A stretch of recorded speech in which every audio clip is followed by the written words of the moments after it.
यह वीडियो बूढ़े बुजुर्ग को अंधेरी रात में एक खूबसूरत और जवान लड़की अचानक मिली नाम की कहानी का है। ये बहुत लंबी कहानी है। इस कहानी की शुरुआत सारिका की चाहत। सारिका का परिचय। सारिका एक सुंदर और जवान औरत थी जिसकी शादी को 3 साल हो चुके थे, लेकिन उसे कोई औलाद बच्चा नहीं हुई थी। बाबा से मिलना। अपनी इस इच्छा को पूरा करने के लिए सारिका ने बाबा विष्णुदास नाम के एक बूढ़े आदमी से मिलने का फैसला किया, जिसे लोग एक रूहानी आध्यात्मिक शख्स मानते थे। बाबा का ठिकाना। बाबा विष्णुदास एक पुजारी थे जो सरस्वती नदी के किनारे गंगापुर के पास एक छोटी सी झोपड़ी में रहते थे। पहली मुलाकात। बाबा का जादू। दिन का वक्त। सारिका एक धूप वाली दोपहर को बाबा की झोपड़ी पर पहुंची। बाबा की हरकत। उसने देखा कि विष्णुदास बाहर आग जला रहा था और मुट्ठी भर पाउडर आग में डाल रहा था, जिससे तेज लपटें उठ रही थीं। सारिका ये देखकर हैरान हो गई और उसे लगा कि ये वाकई कोई बड़ा रूहानी आदमी है। बाबा का दावा। विष्णुदास ने सारिका की तरफ देखा और सीधे कहा, हाँ बेटी, तुम औलाद मांगने आई हो, ठीक है ना? सारिका हैरान हुई कि उसने बिना बताए कैसे जान लिया। झाड़ू का खेल। विष्णुदास ने एक झाड़ू जमीन पर फेंका और कहा, मैं सब कुछ जानता हूँ बेटी, मैं लोगों के चेहरे पढ़ लेता हूँ, फिक्र न करो। करीब आना। जब विष्णुदास सारिका के करीब आया तो वो उसकी खूबसूरती को देखने लगा और बोला, हाँ बेटी, तुम्हारा काम हो जाएगा। तुम आखिरकार विष्णुदास के पास आई हो। घर की परेशानी। बाबा ने उसके सिर पर झाड़ू फेरा और कहा कि उसके घर की हालत ठीक नहीं है, इसलिए उसके और उसके पति के बीच अक्सर लड़ाई होती है। सारिका ने माना कि ये सच है। जिनका साया। विष्णुदास ने आंखें बंद की और फिर बोला, ओहो, तुम पर एक बहुत ताकतवर जिनका साया है बेटी। सारिका ये सुनकर डर गई। बाबा की शर्तें और यात्रा। मेहनत की शर्त। विष्णुदास ने कहा कि उसके पास हर चीज का हल है, लेकिन उसे बहुत मेहनत करनी पड़ेगी और सारिका को यहाँ कुछ देर रुकना होगा और जो वो कहे वो करना होगा। पहला तावीज। बाबा ने एक कागज पर कुछ लकीरें खींचकर सारिका को एक तावीज दिया और कहा कि इसे अपने पास रखे। वीरान जगह पर जाना। फिर विष्णुदास ने कहा कि कुछ खास करने के लिए उन्हें यहाँ से दूर एक ऐसी जगह जाना होगा जहाँ कोई ना हो। सारिका थोड़ी डरी पर औलाद की चाहत में मान गई। रेगिस्तान की यात्रा। वे एक वीरान रास्ते से चलकर गंगापुर से कई मील दूर एक सुनसान रेगिस्तान में पहुंचे। रेगिस्तान में जादू। मिट्टी पर बैठना।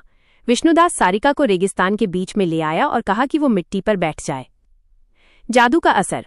बाबा ने उसके सिर पर झाड़ू से मारना शुरू किया और कहा कि उस पर जादू का असर है और कोई औरत उसकी खूबसूरती से जलकर हसद करके उस पर तावीज कर चुकी है। सारिका को यकीन हो गया। लेटने का आदेश। विष्णुदास ने उसे आंखें बंद करके मिट्टी पर लेट जाने को कहा। सारिका डरते डरते लेट गई। शरीर पर निशान। बाबा ने आग जलाई और कुछ चीजें आग में डालीं। फिर वो सारिका के करीब आया, उसके पेट से कपड़ा हटाया और मार्कर से उस पर एक निशान बनाया। शक और डर। सारिका अचानक उठकर बैठ गई और पूछा, ये क्या कर रहे हैं बाबा? विष्णुदास डरकर बोला कि वो ये सब उसके भले के लिए कर रहा है और औलाद के लिए 3 अलग अलग जगहों पर ये निशान लगाना होगा। दूसरा और तीसरा निशान।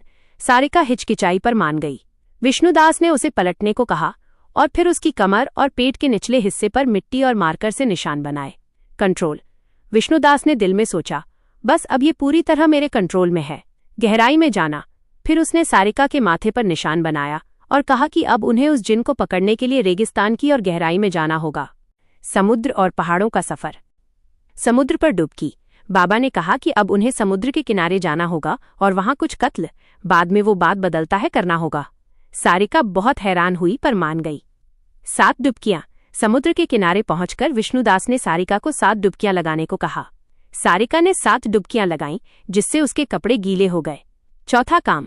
7 डुबकियों के बाद विष्णुदास ने कहा कि आखिरी और सबसे जरूरी काम अब पहाड़ों पर होगा।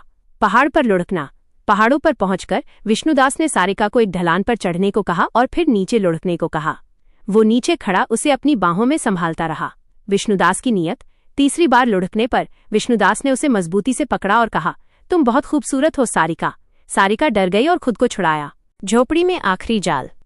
आखिरी काम। विष्णुदास ने कहा कि अब आखिरी और सबसे जरूरी काम झोपड़ी में होगा। जेवरात का लालच। झोपड़ी पहुंचकर विष्णुदास ने दरवाजा बंद करके ताला लगा दिया। फिर उसने कहा कि सारिका जल्दी से घर जाकर सारे जेवरात ले आए, उन पर अमल करना होगा, तभी औलाद मिलेगी। पति का शक। सारिका घर पहुंची और सारे जेवर उठा लिए। सारिका के पति अरविंद ने आंखें खोलकर उसे जेवर उठाते देख लिया, लेकिन कुछ नहीं कहा। जेवर छीनना। सारिका जेवर लेकर वापस झोपड़ी आई। विष्णुदास ने तुरंत उसके हाथ से सारे जेवरात छीन लिए। लेटने का आदेश। विष्णुदास ने जेवरात पर कुछ झूठ मूठ का अमल करने के बाद सारिका से कहा कि वो दायरे में लेट जाए और आंखें बंद कर ले, एक लफ्ज भी न बोले। बाबा की बुरी नीयत। सारिका लेट गई। विष्णुदास उसके करीब आया और दिल में सोचा, अब ये पूरी तरह मेरे कंट्रोल में है। अंततः सच्चाई का खुलासा। पुलिस का आना। जैसे ही विष्णुदास सारिका के करीब झुका, झोपड़ी का दरवाजा जोर से बजने लगा। गिरफ्तारी। जब उसने दरवाजा खोला तो सामने सारिका का पति अरविंद और पुलिस वाले खड़े थे। अरविंद ने सारिका को अंदर लेटा देखा। धोखेबाज। पुलिस ने तुरंत विष्णुदास को पकड़ लिया। विष्णुदास चिल्लाता रहा कि वो रूहानी इंसान है, पर किसी ने न सुनी। अरविंद का गुस्सा। अरविंद ने सारिका से पूछा कि वो यहाँ क्यों आई और जेवर क्यों लाई। सारिका ने आंसुओं के साथ बताया कि बाबा ने औलाद के लिए कहा था। सबक। अरविंद ने सारिका को सहारा दिया और कहा कि बाबा एक धोखेबाज और फरेबी था, उसकी नीयत खराब थी। ये अच्छा हुआ कि मैंने तुम्हें जेवरात उठाते देख लिया। आखिरी अंजाम। सजा। कुछ दिन बाद कोर्ट में मुकदमा चला। विष्णुदास का झूठ साबित हो गया और उसे कैद की सजा मिली। खुशी। सारिका के जेवर वापस मिल गए और उसने सबक सीखा कि किसी भी झूठे बाबा पर भरोसा नहीं करना चाहिए। कुछ महीनों बाद सारिका के घर एक प्यारी सी बेटी पैदा हुई जिसका नाम उसने देवी रखा। सीख। ये कहानी हमें सिखाती है कि अंधा विश्वास खतरनाक हो सकता है। खुदा पर भरोसा रखो, लेकिन अक्ल से काम लो। क्या आप ऐसी ही कोई और कहानी या वीडियो का सारांश समरी चाहते हैं?